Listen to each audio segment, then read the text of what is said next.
Welcome to This Explainer. If you're an entrepreneur, a fish farmer, or just someone looking to build a micro business in the aquaculture space, you are in exactly the right place. Today, we're unpacking a highly practical, actionable blueprint for accessing one of the most significant government initiatives in recent history, the Pradhan Mantri Matsya Sampada Yojana, or PMMSY. We're going to take the complex bureaucratic language of this massive scheme and distill it down into a clear, step-by-step roadmap for your business. Okay, let's dive right into this. 20,050 crore rupees. That is a staggering amount of money, and it's the total investment earmarked for this scheme over a 5-year period from 2020 to 2025. This massive capital injection instantly shows you the monumental scale of the opportunity here.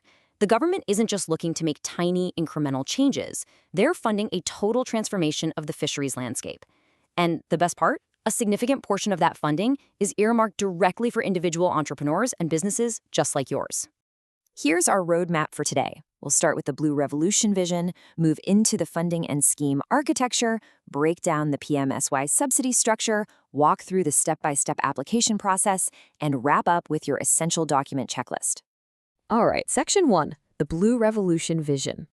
To really leverage this scheme, you kind of have to understand what the government is actually trying to achieve here. Just look at the sheer ambition of these targets for the 2024-25 timeline. Now, India is already the world's third largest fish-producing country and second in aquaculture. But to maintain and grow that dominance, PMSY aims to push total fish production from 13.75 million tons way up to 22 million tons.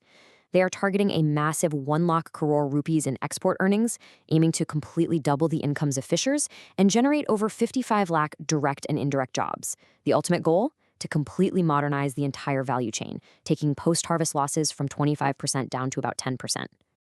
Moving right along. Section 2, scheme architecture and funding breakdown. So, how exactly does this massive budget get from the government down to the ground level? Well, it operates through 2 distinct components. First, there's the central component, which is 100% funded by the central government. This is typically reserved for major national infrastructure or central sector projects. Then you have the state or UT component, which relies on shared funding between the center and your specific state. This dual architecture is honestly pretty genius because it ensures that massive national infrastructure projects and individual local beneficiary needs are both funded and addressed simultaneously without bottlenecking each other. Let's ground this in reality. What does this money actually buy? Well, it pays for heavy infrastructure upgrades, like a cold storage unit with a 5 metric ton capacity. The total unit cost recognized by the scheme for something like this is 15 lakh rupees. By subsidizing these heavy, capital-intensive units, PMMSY is directly attacking that post-harvest loss issue we talked about earlier, ensuring the catch stays fresh and ready for export markets. But hey, it's not just for the massive industrial players. The scheme is incredibly flexible, and it absolutely covers microbusiness needs as well. Take a motorized vending vehicle, for example. The recognized total unit cost here is 3 lakh rupees. If you're an individual entrepreneur looking to improve your retail distribution, this scheme has a provision waiting for you.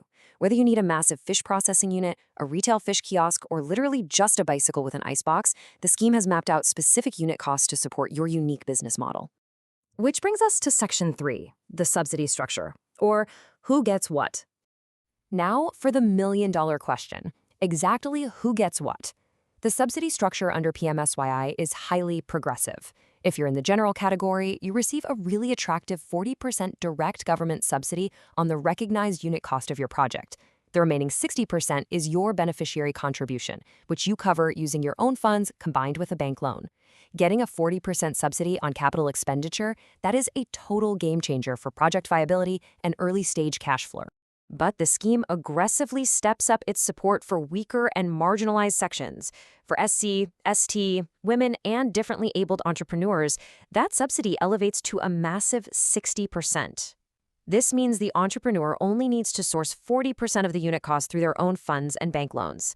This targeted support is specifically designed to ensure inclusive growth across the entire aquaculture landscape.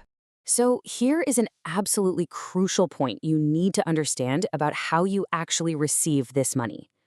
PMMSY subsidies are back-end in nature. What does that mean?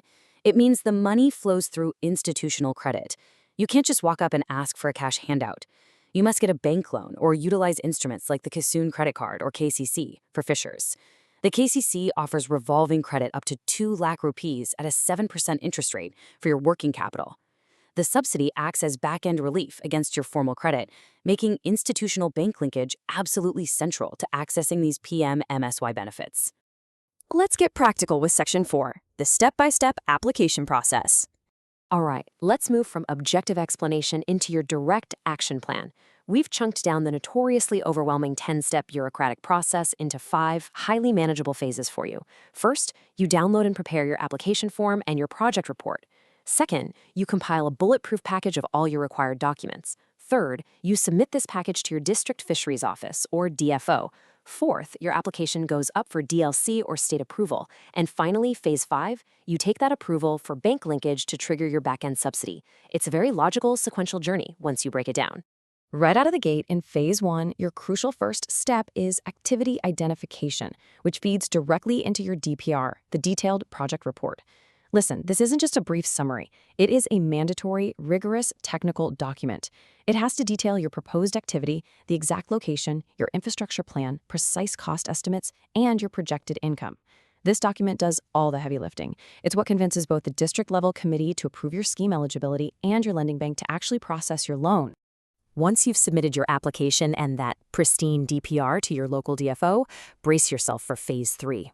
Your submission doesn't just sit on a desk gathering dust, it undergoes strict field verification. Officers will physically verify your site to ensure reality matches your paperwork. Only after this field check is your file placed before the district's level committee. Their selection is merit-based, looking closely at the completeness of your application and priority criteria before they finally issue your official sanction letter. Finally, Section 5, the Essential Document Checklist. This is where the rubber meets the road. Here is your exact compilation list. You need your standard personal identity proofs, like your Aadhaar or PAN. Crucially, you need your land or water body ownership papers. And note this down. These often must be verified by the local revenue authority, so definitely get that done early. You also generally need a valid fish farmer registration or a registered lease if you're renting the land or water body.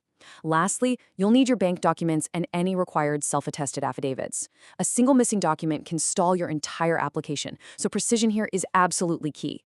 So, we've covered the grand vision, the dual funding architecture, the progressive 40 to 60% subsidies, and the exact step-by-step roadmap you need to navigate the process. The tools, the funding, and the blueprint are all right here in front of you. The government has built the vessel, but you are the one who has to steer it. So are you ready to compile your DPR and become a pioneer in India's Blue Revolution?